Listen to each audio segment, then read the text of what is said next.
Olá, meus irmãos, mais uma vez aqui juntos no canal Refletindo sobre a Palavra, para juntos estudarmos a lição da Escola Sabatina de Adolescentes, que essa semana vem falando sobre o julgamento ilegal, né? O julgamento de Cristo Jesus. E é uma lição bastante interessante, assim como as demais que a gente já passou nessas outras semanas, né? E hoje nós vamos aprender muito em nome de Jesus Cristo. Mas antes vamos fazer uma oração para a honra e a glória de Deus. Nosso Deus e nosso Pai, nós viemos mais uma vez pedir a Tua graça, a Tua unção, a Tua bênção, Senhor Deus, para que possamos estudar juntinhos esta lição, Senhor. E nos ensina, meu Deus, o que aconteceu contigo enquanto estiveste aqui, meu Deus, em forma humana. Nos ensina, meu Deus, o que fizeram contigo, como erraram, para que nós não venhamos fazer a mesma coisa, Senhor Jesus. Ensina-nos através do Teu testemunho. Em Teu nome eu te peço, ó Pai. Amém. Então vamos lá, meus irmãos. O verso áureo está lá em Lucas, capítulo 23, versículo do 20 ao 23. E diz assim para nós. Desejando Pilatos soltar a Jesus, insistiu ainda. Eles, porém, mais gritavam: crucificam, crucificam. Então, pela terceira vez, lhes perguntou: que mal fez este? De fato, nada achei contra ele, para condená-lo à morte. Portanto, depois de o castigar, soltá-lo-ei. Mas eles instavam com grandes gritos, pedindo que fosse crucificado. E o seu clamor prevaleceu. Interessante, né, pessoal? Aqui diz que Pilatos, ele fez lá o julgamento, né, analisou, né, fez a análise, né, julgou lá a causa de Cristo e o que foi que ele tirou, né, daquele julgamento. Qual o veredicto, né? O veredicto que ele viu é que Jesus não era digno de ser condenado. Então Jesus expôs isso para a multidão. Olha o tamanho do júri que tinha ali, uma multidão inteira em fúria, né, atiçada pelos seus desejos insanos que não foram realizados pela vontade de Cristo, né? E também atiçados pelo próprio inimigo do Senhor. Então ali eles gritavam cada vez mais, a palavra de Deus diz que eles gritavam cada vez mais: crucificam. Veja só, que coisa terrível, né? Que terrível. Isso daqui que a gente vê, né, em relação ao julgamento do próprio Deus, né? Se trataram assim o próprio Deus, que dirá, né, daqueles que seguem a Cristo, né? Então, meus irmãos, vamos aqui para a parte de sábado. Na noite em que Cristo foi traído, teve que enfrentar 6 julgamentos. 6, ele enfrentou 6 julgamentos, nos quais foi questionado, acusado, espancado e condenado à morte. Os líderes judeus que participaram do julgamento desobedeceram ao sistema legal de seu país. E os líderes romanos demonstraram grande covardia e corrupção. Então, o que é que a gente vê aqui? Muitas das vezes as pessoas dizem assim, olha, ainda hoje a gente vê as pessoas dizendo assim: quem matou Cristo foi os judeus. A gente percebe, pessoal, que houve aqui toda uma junção, né, de Satanás com homens de corações corruptos, homens de corações dados ao mal, homens dados, né, à corrupção, homens com interesses totalmente do mundo, né, que eu digo assim, terrestre. Porque assim, às vezes a gente fica pensando assim, como é que uma pessoa que é líder, né, pode abandonar as coisas do alto pelas coisas terrestres? Gente, é porque assim, o poder, ele corrompe. Ele tem esse poder, a fama, né, as pessoas serem bajuladas, tudo isso tem esse poder, né, de corromper o coração do homem, de cegar o coração, de cegar os olhos do homem das coisas que de fato interessam. Então, faz com que a gente, né, nós seres humanos, foque só no que é terrestre. Então, isso não acontece só com a pessoa que é do mundo, isso acontece com pessoas que vivem também no meio religioso, certo? Então, Satanás, ele ofereceu a fama, o poder para o próprio Cristo, para o próprio Senhor. Por que ele não iria oferecer isso a nós? Então, esse desejo, né, de ser visto, de ser aplaudido, de ser bajulado, faz com que as pessoas elas tenham isso, né, dentro do seu coração, esse desejo de serem sempre estar mandando, né? Então, esse desejo por fama, né, por idolatria, eles acabam querendo ser idolatrados. Então, o que acontece, pessoal? A gente percebe aqui, certo? A gente percebe que os líderes judeus, né, assim, eu tava falando, né, muitas pessoas, eles dizem isso, quem matou Jesus foi os judeus, e por isso que tem aquela raiva contra os judeus. Não, gente, quando se trata do judeu, porque era a nação judaica que estava ali, mais enfática, né, naquele momento ali, na época em que Cristo estava aqui, como homem, né, andando na face da terra. Então, é claro que essa palavra judeu ficou muito forte, né? Mas não foram só eles, né, pessoal? Foram muitas pessoas, judeus, gentios, romanos. A Bíblia, ela não é um livro de história, ela não vai ficar detalhando. Ela é um livro que vai falar da salvação em si. Então, a gente é que tem que usar o nosso raciocínio que Deus deu para nós, para a gente entender, certo? Aqui diz que os líderes romanos, né, cheios de covardia e corrupção. É interessante isso daqui, né, pessoal? Que os romanos, eles subjugavam os judeus, e nesse momento aqui, eles poderiam ter aquele poder, né? Só que o que acontece? Para você entender como esses líderes religiosos, eles tinham muito poder de influência, certo? Eles tinham um poder muito grande de influência. Por quê? Porque estavam ali metido com Herodes, com os governantes romanos. Então, eles tinham toda essa influência. Então, esses líderes, né, eles se acovardaram. Por quê? Porque eles ficaram com aquele temor, né, desses líderes, eles saírem fazendo a cabeça de outras pessoas e acabar perdendo os seus cargos, né? Se eles crucificaram a própria pessoa da nação deles, quanto mais eles que eram romanos não iam se prejudicar, né? Então, a gente percebe que Cristo, como homem, né, ele foi julgado de forma injusta, né? Eles passaram por cima das leis dos seus próprios países. Então, aqui diz assim, ó: Pilatos revelou, o julgamento tinha pelo menos 2 objetivos: descobrir a verdade e assegurar que a justiça fosse feita. Durante os julgamentos de Cristo, descobriu-se a verdade sobre todas as pessoas presentes. Os líderes judeus mostraram-se corruptos e hipócritas, da pior maneira possível. Pilatos revelou sua covardia, Herodes sua tolice, o povo sua fraqueza e insensatez, os discípulos a falta de lealdade ao abandonarem a Cristo. E a gente, pessoal, não pode olhar para essas pessoas lá do passado e se achar melhor. A gente tem que olhar e ver: será que eu não estou agindo como essas pessoas? Será que eu não estou agindo como um deles aqui? Né? Como a multidão, como Herodes, como Pilatos, como os líderes judeus, ou como os discípulos que eram os que estavam mais próximos de Cristo? Então, tenho que olhar tudo que tem dentro da palavra e ver se eu não estou andando conforme essas coisas erradas que a gente vê que aconteceu, certo? Jesus não permanecera firme em seu propósito só por ser um Deus Salvador, mas naquele momento ele mostrou como um homem, um ser humano deveria ser diante das provas, do julgamento, sofrimentos e até mesmo da morte. Sem covardia, sem hipocrisia, mas firme e fiel à verdade.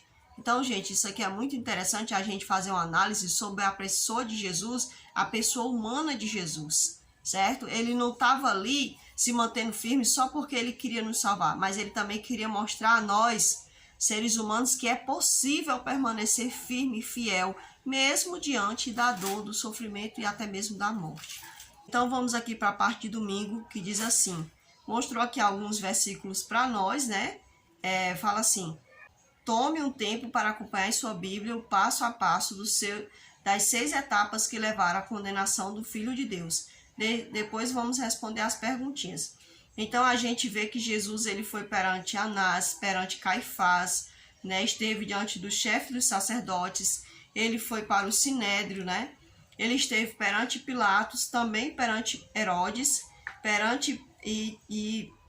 então a gente percebe que ele esteve diante de todas essas pessoas. Que a atitude dessas pessoas envolvidas no julgamento de Cristo revelou sobre elas? Ora, revelou quanto elas estavam longe do Senhor.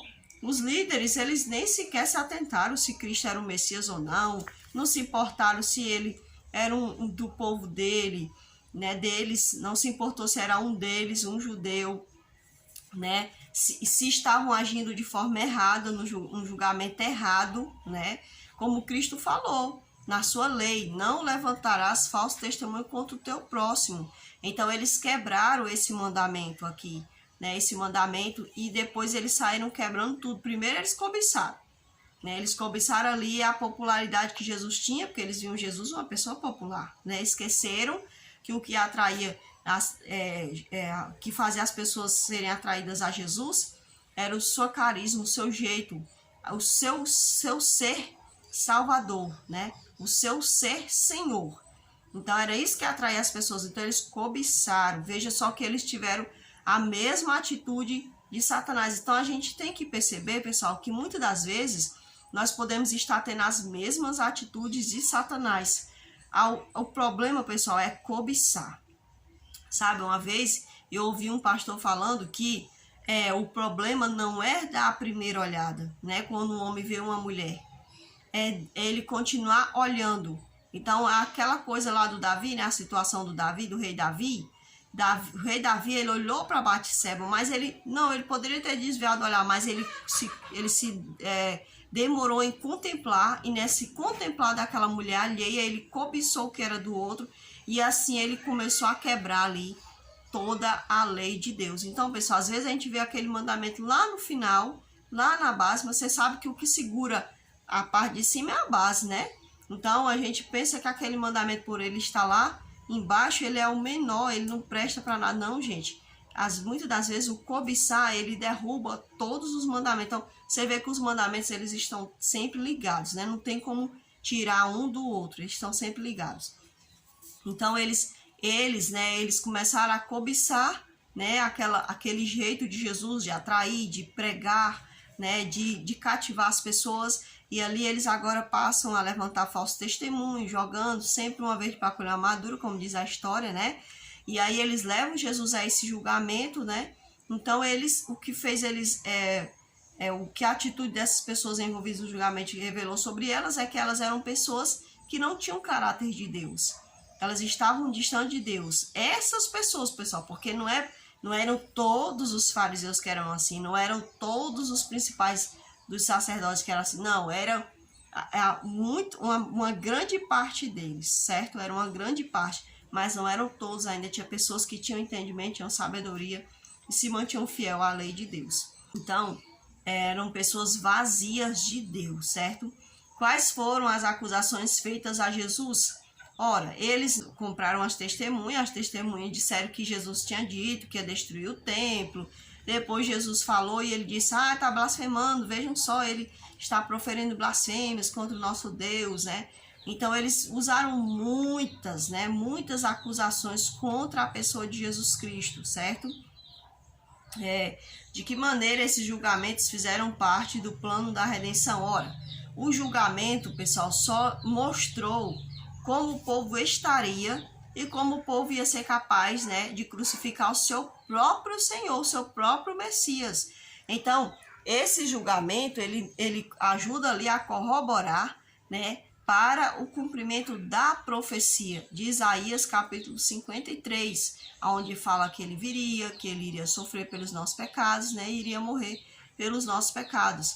Então, não é que Deus, vou fazer esse povo ser mal para eles cumprir minha profecia. Não foi isso.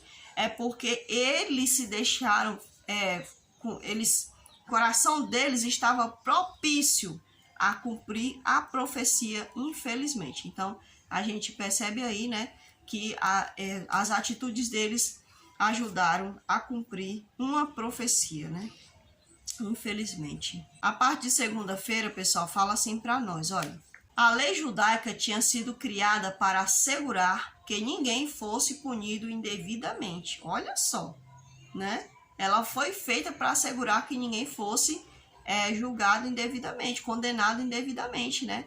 Não deveria haver pressa para julgar. Só numa noite, Jesus passou um curto tempo, Jesus passou por 6 julgamentos.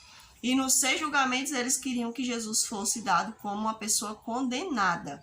Vejam só, eles tiveram o quê? Pressa. Eles atropelaram a lei. No entanto, os líderes religiosos estavam tão desesperados para condenar Jesus à morte que desrespeitaram todo o sistema legal judaico da época. As condições para os julgamentos criminais, especialmente aqueles em que o réu fosse punido com a morte, eram muito rígidas e criadas para defender o interesse do acusado. Gente, olha só. As leis, todo o sistema era feito não para defender o direito da sociedade, mas o direito do acusado. Olha que interessante, né? Eles eram feitos para ver se não havia nada. Realmente tinha que comprovar que aquela pessoa estava condenada, certo? Então, as leis eram feitas para isso, para ajudar a pessoa a não ser condenada. Ela só era condenada se de fato não houvesse realmente nenhuma prova que comprovasse que ela era uma pessoa absolvida, né? Uma pessoa justa. E quando eu falo justa aqui, eu não estou me referindo à justificação da salvação, certo, pessoal? Então, diz assim mais para nós. Entre elas, encontravam-se as seguintes. O julgamento deveria começar durante o dia. Caso não terminasse até o anoitecer, deveria ser adiado e reiniciado no dia seguinte. Não foi assim que a gente viu, né, pessoal? A gente viu que eles viraram à noite e aí julgando para poder acelerar o processo, né? Nenhum prisioneiro poderia ser considerado culpado pela própria confissão. Olha só. E eles todo o tempo querendo que Jesus usasse as suas próprias palavras para se condenar, né? Mas ele não poderia ter dito assim, olha, eu sou culpado. Não poderia. Eles não poderiam julgar essa pessoa se essa pessoa dissesse que era condenado, que era culpado, certo? Tinha que haver as provas, né? Então, assim, era o dever do juiz zelar para que os direitos do réu fossem plenamente respeitados. Tá vendo, pessoal? E não foi isso que aconteceu, né? Então, eu coloquei aqui um comentário. Deixa eu ver se eu consigo enxergar, né? Porque o papel é pretinho, né? Então, vamos lá. Diz assim. Todo esse sistema foi quebrado no julgamento de Cristo, né? Então, todo o sistema que foi preparado para salvar, né? Caso não houvesse culpa na pessoa, ele foi usado para condenar a pessoa, que no caso ali, a pessoa de Cristo. Então, quantas pessoas, por isso que Jesus disse, pessoal, que eles tinham sangue na mão, sangue de inocente. Sabe por quê, pessoal? Porque eles tinham prazer em condenar, muitas das vezes, pessoas que eles tinham um desafeto com aquela pessoa. Eles não, vou condenar. Por isso, pessoal, aqui a gente tem que ver que quando a gente está dentro do nosso círculo religioso, né, entre irmãos, a gente, muitas das vezes, a gente tem a tendência de que, às vezes, um julgamento temerário, que é aquele juízo rápido que a gente tem, né? Então, a gente não pode ter esse julgamento temerário, a gente tem que julgar as coisas. Às vezes, a gente não gosta de uma pessoa, o que é que a gente faz? Escutou falar alguma coisa sobre aquela pessoa, aquela pessoa realmente fez isso mesmo. Só que você não sabe, você não foi julgar direito. Você não fez um julgamento certo da situação. Então, não é porque a pessoa não gosta, porque aquela pessoa tem um atrito com você, que você vai lá e né? Já dá aquela pessoa como condenada. Não pode ser assim. A gente tem que ver se de fato aquela pessoa cometeu algo para que a gente possa ter uma palavra realmente dizer assim, realmente aquela pessoa agiu errado. Não é porque a gente não gosta de uma pessoa que a gente vai dizer que a pessoa agiu errado. Não pode ser assim, certo? A gente só pode dizer que uma pessoa agiu errado se ela de fato tiver agido errado, independente se eu gosto ou não dela. Pode ser meu amigo, pode não ser meu amigo. Eu tenho que ter um julgamento certo diante de Deus. Não posso ter um julgamento errado. Contrário, só aquela pessoa baseado nos meus desafetos com aquela pessoa, certo? Jesus recebeu o mais injusto tratamento daqueles a quem viera salvar. Ainda assim, ele não desistiu da humanidade. Por amor, decidiu ir até o fim. Então, Jesus ele foi justo em todas as coisas. Ele praticou a justiça do Senhor. Ou seja, ele foi obediente ao Pai em todas as coisas, certo? A parte de terça-feira fala para nós. O Sinédrio era uma corte suprema com 71 membros, composta pelos escribas, rabis, fariseus, sacerdotes, saduceus e anciãos, e presidida pelo sumo sacerdote. Então, a gente vê que tinha muita gente envolvida ali, né, pessoal, no julgamento de um acusado, né? Os sacerdotes e líderes religiosos pagaram para uma falsa testemunha fazer 3 acusações contra Jesus. incitar a revolta entre o povo, olha só, proibir o pagamento de imposto a César e declarasse o Cristo um rei. Declarasse o Cristo um rei. Então veja só, eles pagaram pessoas para que essas pessoas fizessem Jesus, né, falar contra o imposto do rei, para que Jesus fosse julgado diretamente pelos romanos, né? Que no caso eles não tiveram como levar Jesus para ser julgado diretamente contra pelos romanos, então eles tiveram que usar uma coisa dentro da lei deles para que eles fizessem esse julgamento de Cristo. Tanto é que ele disse: não, isso aqui não é nosso caso, isso é caso de vocês, né? Os romanos falam para eles. Então, como eles não acharam nada contra Jesus em relação aos romanos, eles aí têm que tentar agora em relação a eles, né? E aqui fala, pessoal, que eles incitaram até revolta das pessoas. E a gente tem que ir analisando, pessoal, que isso aqui tudo pode ser também em relação a nós, certo? Então a gente tem que prestar bastante atenção com isso. Fala mais para nós. Em seu primeiro contato com Jesus, Pilatos percebeu que ele era inocente e que os judeus o estavam acusando por causa do ódio, da inveja. E quando soube que Cristo era da Galileia, decidiu mandá-lo para Herodes, o governador daquela província. Então, Pilatos, percebendo, né, isso, ele pensou assim: não, vou mandar para Herodes, assim eu vou me livrar, né, dessa falsa acusação. Só que o que foi que aconteceu? Não adiantou em nada, né? Herodes já havia ouvido falar de Jesus e estava curioso para conhecê-lo. Olha só, quando Jesus chegou lá, né, de acordo com o que diz aqui, ele nem se importou com a situação de Jesus. Ele queria que Jesus fizesse milagres para ele ver. Olha só, né? O grau do interesse que esse homem teve em julgar a causa de Jesus, né? Jesus, ele não falou nada. Aqui diz que ele ficou em silêncio, né? Não realizaria um milagre para benefício próprio. Ou seja, naquele momento, se ele tivesse realizado um milagre, então Herodes teria feito o quê? Teria dado o caso dele como não condenado, certo? Então, Jesus viu que era uma espécie de suborno, né? Então, ele não praticou esse milagre, não. Ele praticava milagres para a honra e a glória de Deus, para ajudar o próximo. Aliás, ajudar os seus filhos, né?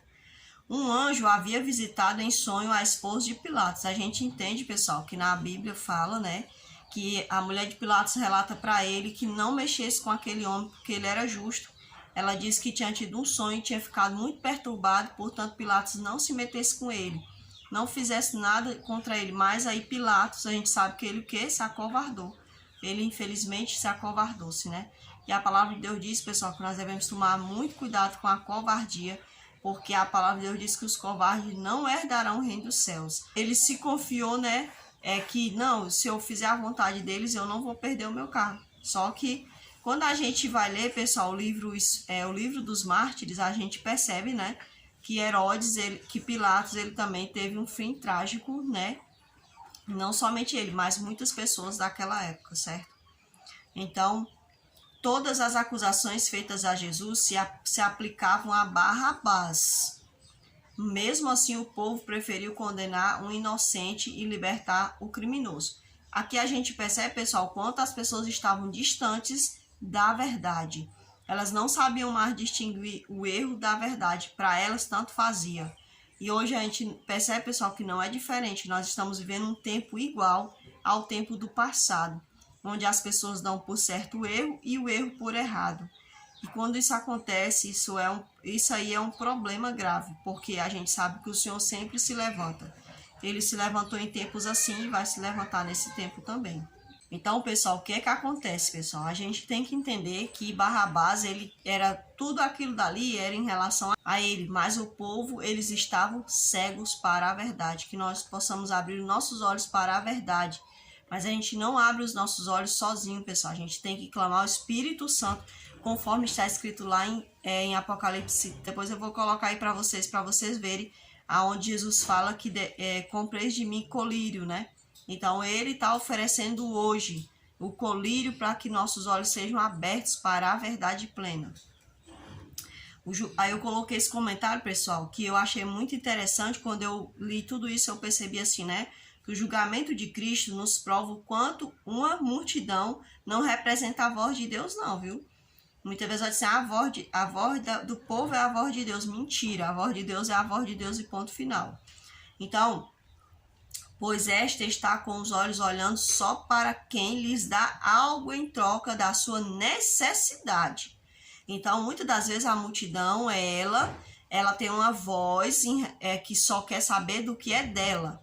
A multidão nem sempre, nem sempre ela está falando sobre o que Deus quer. Tem até um vídeo que é um homem que vai ser a verdade em 2 minutos. Aí ele sempre fala, eu acho que ele fala isso, nem sempre a multidão está certa, alguma coisa assim. E como sempre, lembre-se, a maioria pode estar equivocada. Então, Cristo queria abrir-lhes os olhos, mostrou-lhes seus pecados, né?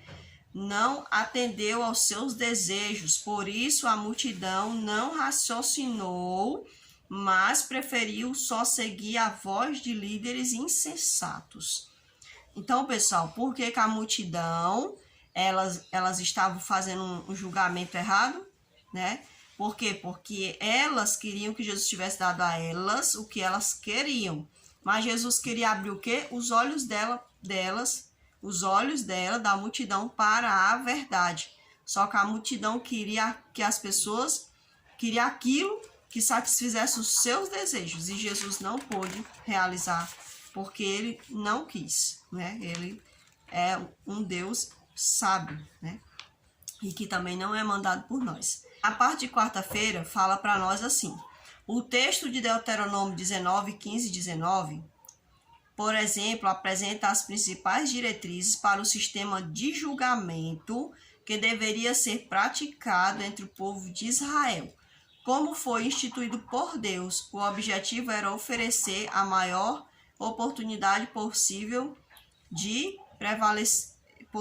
prevalecer a misericórdia e a justiça. E agora nós vamos ver esse texto, que eu achei que ele é um texto maravilhoso, né? Então eu escolhi ele entre os outros textos para que a gente possa ler no texto de impacto, tá certo? Deuteronômio 19, versículo do 15 ao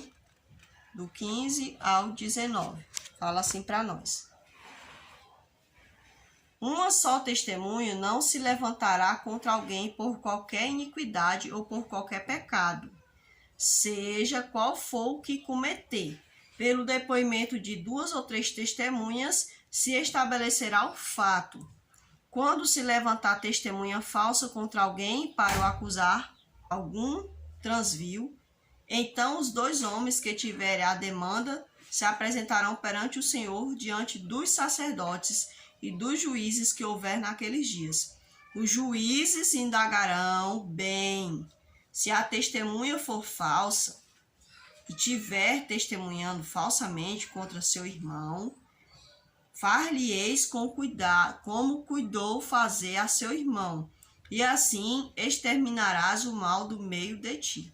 Então, pessoal, você vê aqui que tinha que haver todo um julgamento muito minucioso para ver se aquela pessoa estava ou não errada, né? Uma só pessoa acusando não podia. Ele tinha que ter mais provas, né? Então, a gente percebe aqui, pessoal, que Jesus não tinha nenhuma acusação contra ele. Mas o que foi que eles fizeram? Eles foram atrás de mais acusações, só que todas elas eram falsas, certo? E agora eu vou ler aqui Gênesis 18, do 20 ao 21, pessoal. Vamos ver como é que Deus, ele faz os seus julgamentos. Só um exemplo, certo? Porque tem muitos outros exemplos dentro da palavra de Deus, certo? Mas eu vou ver aqui Gênesis 18, versículo 20 e 21. Fala aqui para nós. Disse mais o Senhor, com efeito, o clamor de Sodoma e Gomorra tem se multiplicado e o seu pecado se tem agravado muito. Descerei e verei se de fato o que tem praticado corresponde a este clamor que é vindo até mim. E assim não é, sabê-lo-ei. E se assim não é, sabê-lo-ei. Veja, pessoal, que interessante aqui. Olha, o próprio Deus, né?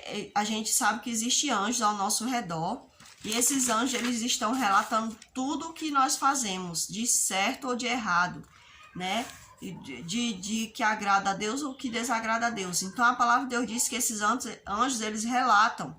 E nós também, quando a gente ora, pessoal, o nosso clamor também sobe a Deus. Então, a palavra de Deus diz aqui, que, né, diz que lá em Gênesis, que Deus, ele ouviu falar que havia um clamor terrível contra Sodoma e Gomorra. Então, estava chegando relatos, né, de que Sodoma e Gomorra estava, olha, já estava passando assim da tampinha da cabeça, né? O tanto de pecado que estava lá sendo praticado, né, as profanações.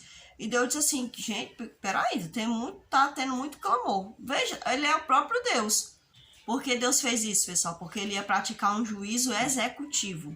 Então, ele tinha que ter a certeza de que o que estava sendo dito era verdade, certo? Então, ele agora, para praticar o juízo executivo contra esse juízo condenatório contra Sodoma e Gomorra, ele disse, eu vou descer. Se assim for, vão sofrer o juízo. Se assim não for, não sofrerão o juízo. Então, pessoal, Deus, ele é muito justo. Ele sabe que a gente é pecador, né? Mas mesmo assim, ele ainda vem, entendeu? Olha só o grau de amor, né? De interesse que ele tem para conosco. Então, vamos nos atentar a esse amor tão imenso que o Senhor tem para conosco. Na parte de quinta-feira, fala para nós, de pé atrás de Pilatos e à vista de todos na corte, Cristo ouviu os insultos, mas não respondeu a nenhuma das falsas acusações. Ele não ia dizer que ele era, eu estou errado, né? Eu pequei, né? Ele não ia falar isso, que ele não tinha feito nada de errado, né? Permaneceu inabalável diante da fúria das ondas que quebravam em torno dele. Era como se fortes surtos de ira a se levantar como ondas do oceano se quebrassem ao seu redor, mas sem o tocar. Seu silêncio era como se brilhasse uma luz do homem interior para o exterior. Gente, que maravilhoso, né? Esse que é o comentário da senhora White, né? Então, pessoal, que lindo, né? Jesus, ele permaneceu inabalável diante de tudo aquilo. A gente fica imaginando, né, pessoal, como é que pode, né, nós, seres humanos, ter essa insensatez, essa cara de pau, né, de querer julgar o próprio Cristo, o próprio Deus. Mas a gente faz isso. Você sabia que muitas das vezes nós fazemos isso? Muitas das vezes Deus, né, ele faz algo para nós, ou ele determina algo para nós, mas o que a gente faz? A gente diz que ele está errado. Ah, Senhor, tu não está justo, não.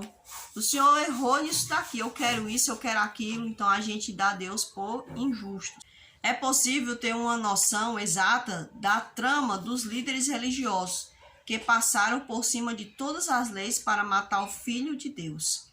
Então é possível ter uma noção exata, né, da trama dos líderes religiosos que passaram por cima de todas as leis para matar o Filho de Deus. Então a gente percebe, pessoal, que a determinação da morte do Filho de Deus, do próprio Senhor, ela veio diretamente da liderança religiosa.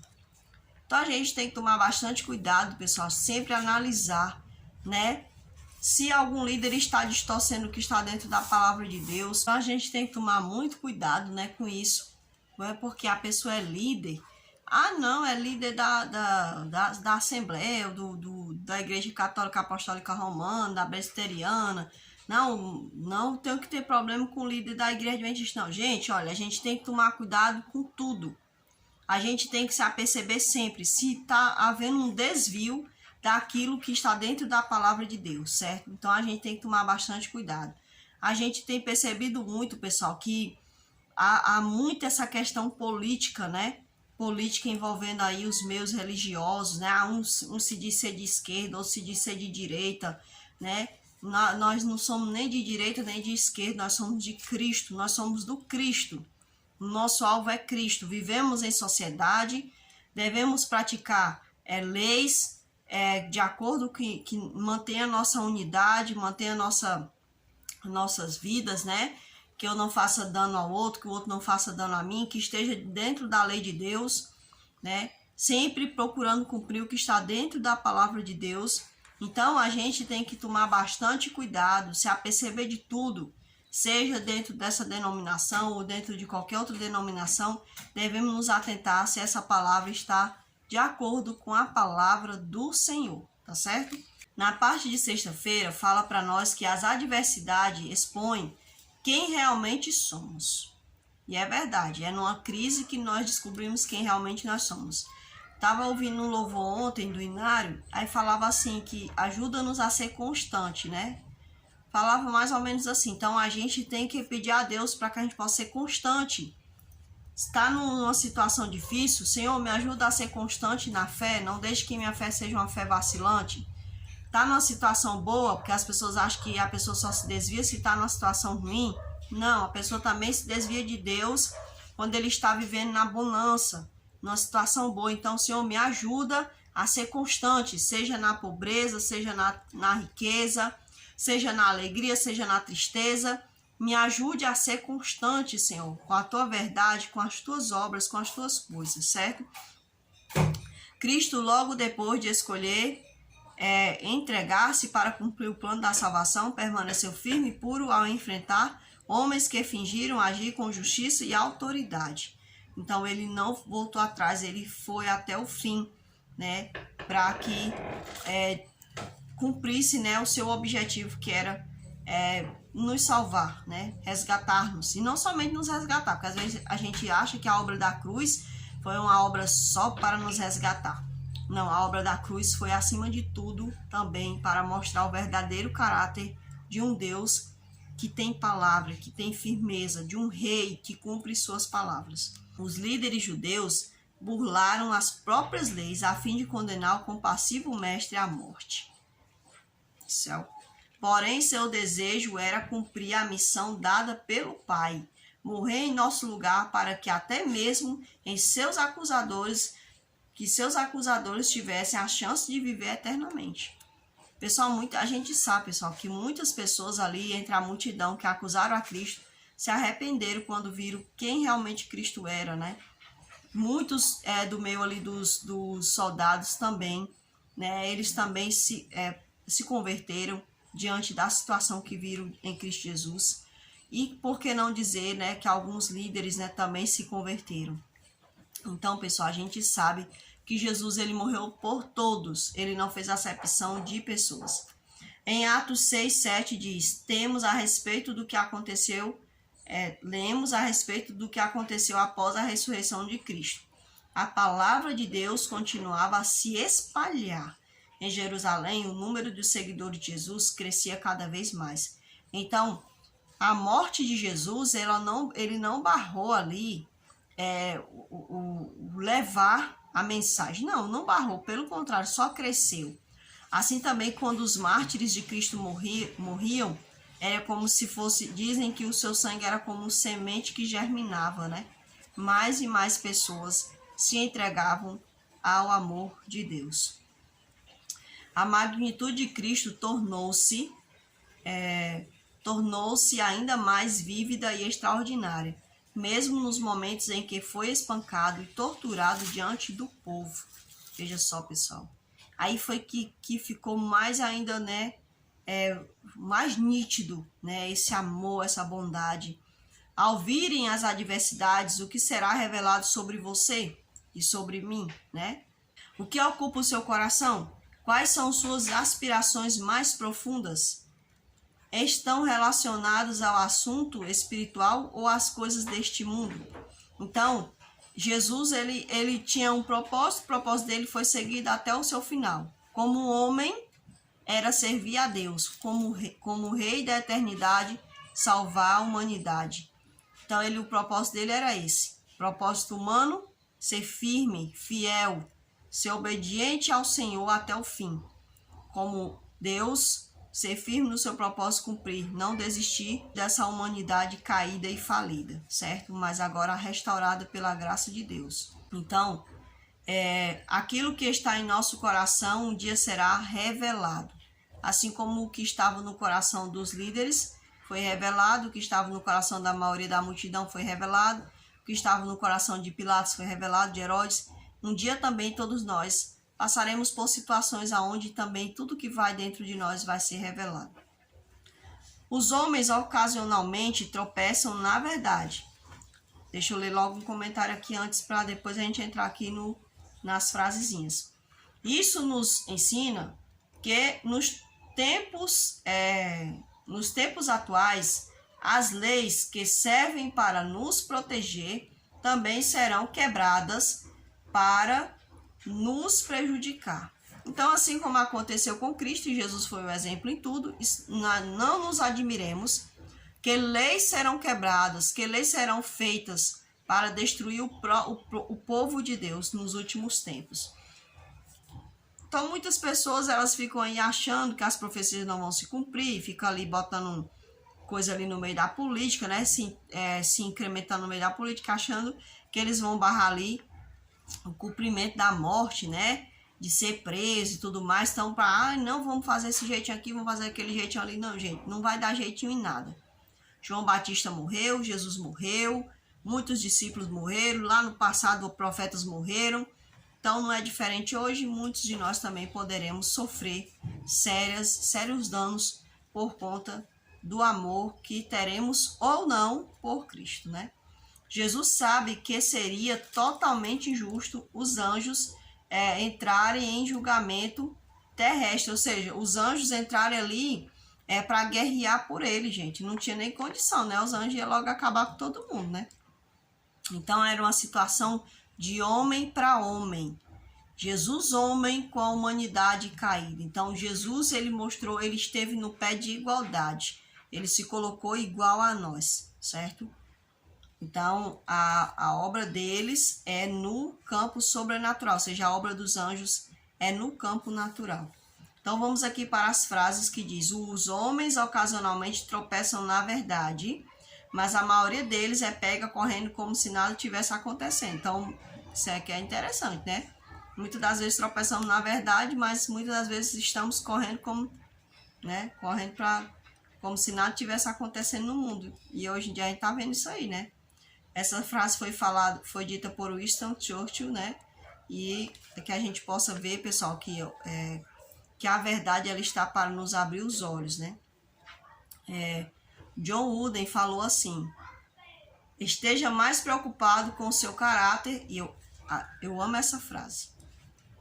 Esteja mais preocupado com o seu caráter do que com sua reputação. Seu caráter é o que você realmente é, enquanto sua reputação é meramente o que os outros pensam de você.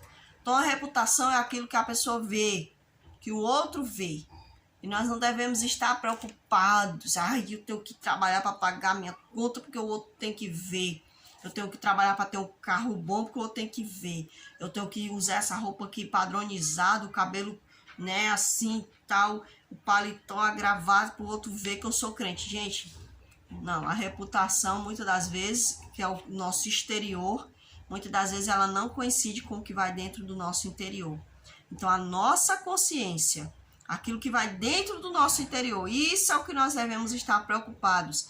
Não que o nosso exterior não seja algo que também nos seja interessante cuidar, não. Mas é que nós devemos ter as coisas alinhadas. O interior coincidindo com o exterior e o exterior coincidindo com o interior.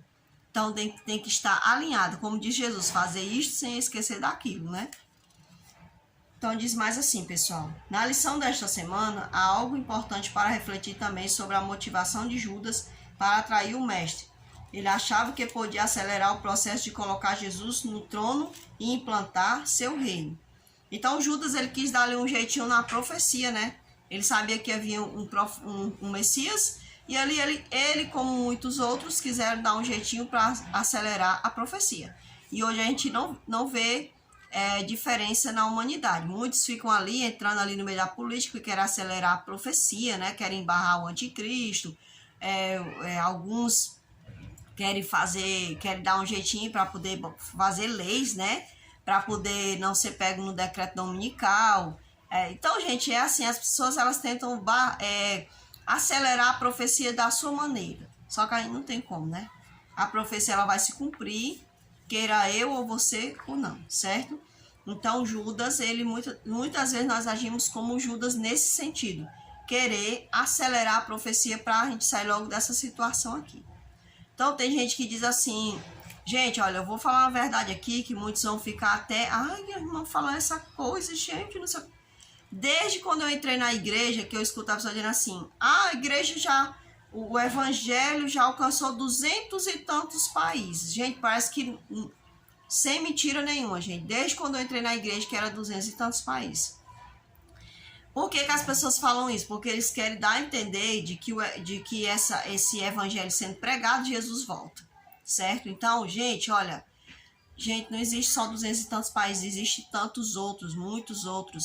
E não é só por países, gente. A palavra de Deus não fala que o evangelho vai ser pregado só em países. Ele fala que vai ser pregado em tribos, línguas e nações, certo? Então, ultrapassa o nosso entender. E a pregação do evangelho também ultrapassa o nosso entender. Então a gente não tem que ficar contabilizando como se a gente tivesse ali ajudando a profecia a se cumprir. Não, nós devemos ir ali fazer o que nos cabe, né? Nos apresentarmos como atalaias de Cristo na presença dele e irmos para a obra, né? Servirmos ao nosso Deus, estar aqui pertinho dele também, né? Pedir a ele que sejamos assim, fiéis a ele, né, amigos dele, assim como ele também é nosso amigo. E assim, pessoal, a profecia ela vai se cumprir naturalmente, pessoal.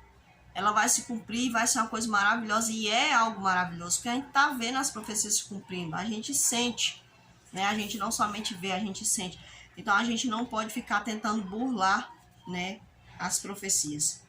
Então o erro de Judas foi ver o Messias como um mero libertador terrestre, quando ele era, na verdade, um libertador da morte eterna e também um libertador do jugo de Satanás sobre a humanidade. Então, pessoal, eu tava aqui pensando, eu tomei um susto, pensei que, né, aí a gente fica lembrando assim, será que eu esqueci de alguma coisa, né? Então, assim, pessoal, a gente tem que tomar bastante cuidado. Muitas pessoas, por exemplo, gente, os esquerdistas, né? A gente percebe que eles veem Jesus como um mero revolucionário, sabe? Muitos veem Jesus como um mero revolucionário. Ele não era um mero revolucionário, ele é Deus. E muitos da direita, né, veem Jesus como aquele intocável, né? Que sim, devemos manter o nome do nosso Senhor Santo. Mas não como muitos dizem aí, não como muitos na política falam, né?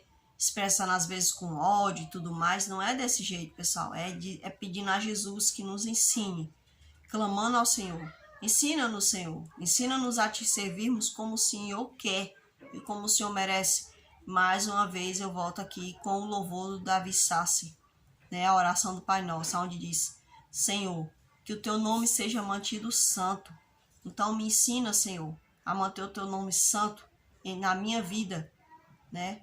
Porque eu não posso fazer isso por mim mesmo, nem você pode fazer isso por você mesmo. Só o Senhor pode fazer isso.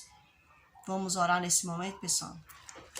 Nosso Pai, nosso amigo, nós sabemos, Senhor, que um dia o Senhor desceu aqui, Pai. Foi julgado por esse mundo, por um julgamento triste, um julgamento terrível, Senhor, ridículo, porque não foi justo, Pai. Mas nós sabemos, Senhor Jesus, que tudo isso o Senhor passou, não foi por acaso, foi por amor a nós e, acima de tudo, por amor ao teu nome, pois o Senhor diz que é fiel ao teu nome, Senhor. E nós agradecemos, Pai, porque o Senhor se lembrou de nós, nos doou o teu Filho amado. Deixou também conosco a presença maravilhosa do Espírito Santo, para que esse fale a nossa mente, ao nosso coração, Senhor Jesus. Obrigada, Senhor, por tudo. Obrigada por tanto amor. Obrigada por tanta entrega, por tanta dedicação. E porque o Senhor prometeu que vai voltar e vai voltar. Entregamos nas tuas mãos a liderança da nossa igreja. A liderança, meu Deus, é mundial. E não me refiro só a líderes, Pai, convocados por homens, ordenados por homens. Eu me refiro a líderes que têm chamado, Senhor. O chamado do alto, tem o dom do chamado, porque muitos líderes não têm dom, Senhor. Eles se chamam por si só, ou muitas das vezes, Senhor Deus, são chamados por homens que são seus amigos. Mas eu oro, Pai, a Ti, por homens, meu Deus, que têm o chamado do céu, para que eles não desvaneçam, Senhor. mas que eles se mantenham firmes, para que assim também, meu Deus, seus liderados, meu Deus, aqueles que eles, meu Pai, foram chamados para cuidar, Senhor, que eles possam, meu Deus, ser ali, meu Pai, uma fonte de liderança, Pai. Que assim, meu Deus, eles possam guiar essas pessoas, Senhor Jesus. Se o Senhor me chamou, se o Senhor chamou outras pessoas, Pai, para isso, ajude-nos, ó Pai, por favor, Senhor. Não deixe que sejamos soberbos, que venhamos a nos vangloriar, que venhamos a criar fama, Senhor, mas que possamos lembrar, acima de tudo, que o Senhor disse que somos servos. E é isso que eu sou, meu Deus, eu sou tua serva, Senhor. E eu estou aqui para te servir, Pai. Ajuda os adolescentes, ajuda os professores desses adolescentes, Senhor. Ajuda, meu Pai, a todas as pessoas, Senhor. Eu te peço em nome de Jesus Cristo, meu Pai. Amém, Senhor. Fica com Deus, meu amado, minha amada, meu adolescente. Fica com Deus. Que o Senhor te abençoe ricamente. Que o Senhor frutifique em ti os seus frutos e em mim também. E até a próxima lição. Compartilhe esse vídeo para que outras pessoas também possam estudar a lição da Escola Sabatina de Adolescentes e que assim possam crescer para a honra e a glória de Deus. Em nome de Jesus eu agradeço. Até a próxima.